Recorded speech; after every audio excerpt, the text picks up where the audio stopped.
Hello, my name is Michael Hanscom. I am the current web I'm going to try this again.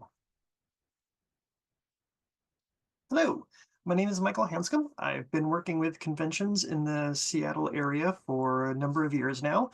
In my day job, I work in accessibility, and so I have been pushing accessibility with the conventions I work with. And this is just a very brief demo of what it's like to read a convention newsletter with a screen reader with assistive technology. I have two versions of the newsletter prepared, one set up for accessibility and one not set up for accessibility to show the difference between how those work with screen readers.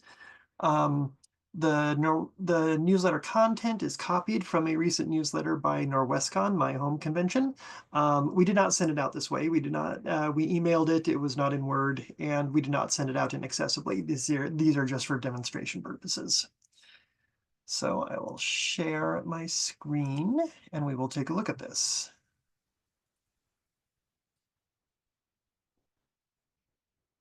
All right. So as noted, we have here a convention newsletter. This may look similar to newsletters you have seen or have sent for your convention. So I am going to start with, as I said, an inaccessible version that I have pre-prepared. And I'm going to turn my screen reader on, and then we're just going to start reading through this. And I want you to listen, and as you're listening, pay attention to what you hear versus what you see, and how those relate. So I'll turn my screen reader on. Speech mode beeps. Speech mode talk. Okay, and we'll start it reading. This document is safe to edit. So alert. Newsletter sample inaccessible. Yes. I fumble a little bit, but we'll get the hang of this.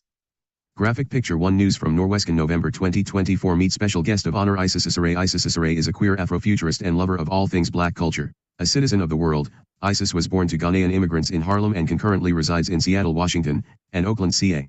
Graphic picture 8. Isis is an alum of Stanford University, Harvard University's Kennedy School of Government, and Columbia Business School, where they are. Okay, I'm just going to go ahead and pause it there. But Isis is an alum of Stanford University. Yes, we're going Speech mode on demand. Speech mode off. There we are. Now, as this was reading down, you may have noticed that the first thing it just said was picture.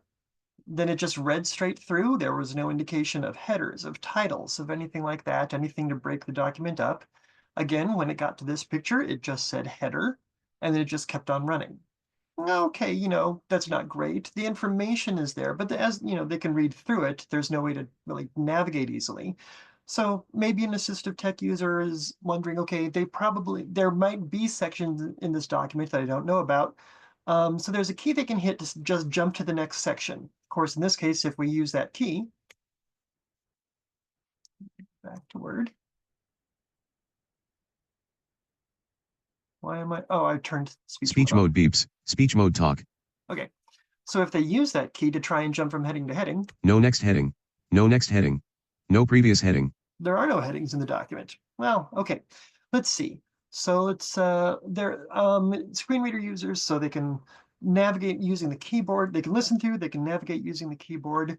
There are also commands they can use to bring up lists of various items in the document, like listing out headings if there are any, listing out the number of links. So maybe the screen reader user is looking at this saying, hey, okay, there aren't any headings, that's not great, but I bet they link to things. Let's see what kind of places they're linking me to. So in that case, elements list dialog, elements list. We have our elements list. Type. That they elements can bring up, and it type. Starts with links. So here we have all the links in the document, and look at the links that we have. Filter by tree view. Click here 1 of 9 level 0. Go selection committee click here 3 of 9 level, reach out 4 of 9, click here 5 of, sign up 6, more info here 7, picture 9, picture 10, contains hyperlinks. Okay, so we've got a bunch of links, but they don't tell you a whole lot. They say click here, they say reach out, they say more info, but there's no context. You don't know where any of those are taking you. This is going to be very confusing, or if not confusing, then there's no information. They know there are links, but they don't know anything about those links. Again, type, cancel button. Type, can use this grouping, dialog links, box. headings radio button checked Alt plus H. Checked, there are no headings here. And there's a few other things, but those are the most important that I want to focus on for this demonstration. Newsletter sample, inaccessible, docs. Okay, so now I'm going to switch over Screen to sharing media. Newsletter sample. Accessible. Newsletter sample.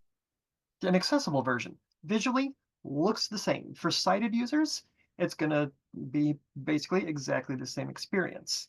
But for users of assistive technology, as long as the document is set up properly, they're going to have a very different experience. So again, let's just start listening and see what you hear. Graphic selected the Norwescon logo and text news from Norwescon over art by Wayne Barlow of an orange-tinted alien landscape.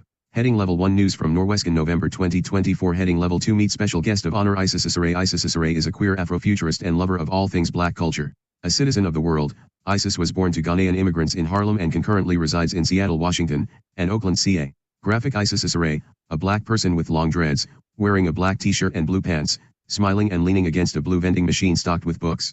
Isis is an alum of Stanford University, Harvard University's Kennedy School of Government, and Columbia. Okay, we'll pause that there again. And again, Isis is an yes, you may have noticed a few differences. When it started, instead of just saying picture or graphic, I don't remember exactly which, it said, news from Norwescon. There's a Norwescon logo. It's over art by Wayne Barlow. After that, it noted that there was a heading 1 for the news from Norwescon November 24, a heading 2 for Meet Special Guest of Honor, Isis Issare. It read that, and then when it got to the photo, it gave a description of what's in the photo. It used by setting this up with alt text. There was a description of what's in the photo so that people using assistive technology, people with visual difficulties, they get the same experience as a sighted user does. Once again, we'll take a look at headings. Okay, so here, some of the headings were mentioned. Now we can use that heading jump key.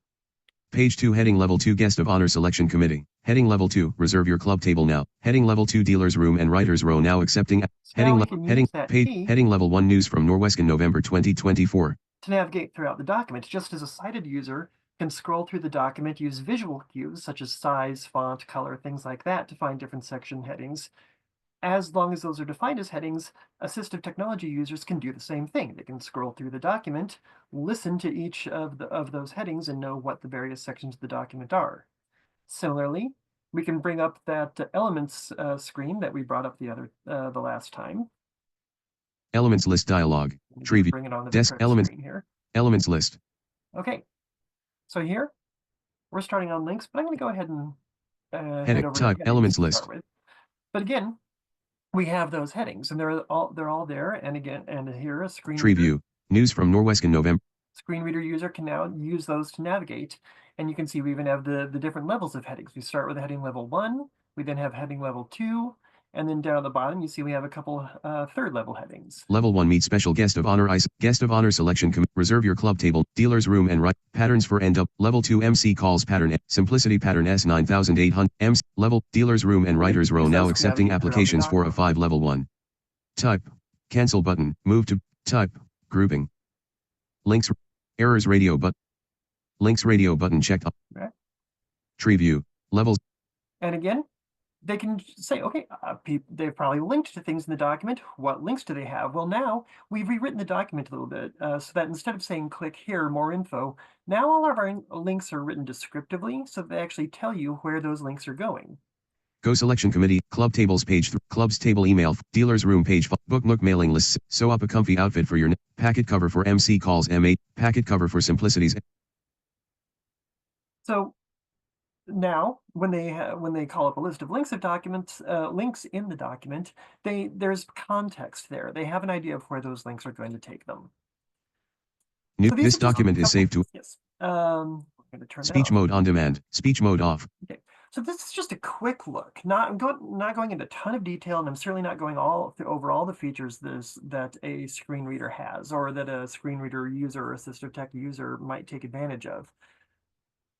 But I wanted to give at least a quick look. I'm sorry, I'm switching my software around here. No, I can't. I just need to stop sharing. That's right. Here we are. Okay.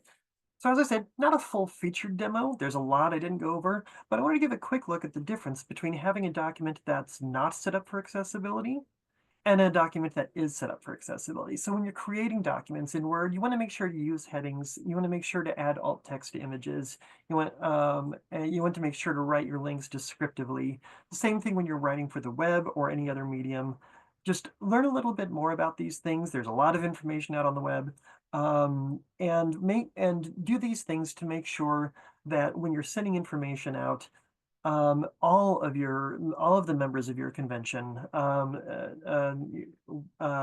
with whatever disabilities they have, whatever assistive tech they're using, are able to access the same information in as much the same way as possible that your non-disabled users do. So again, quick overview. Hope this was helpful. There's a lot more information out there, and if you ever want a little more, or to just kind of chat about this stuff along with other wonderful geeky things we get on to at conventions, stop by Norwescon, or next summer the Seattle World Con. You'll see me wandering around. Thanks a lot. Bye.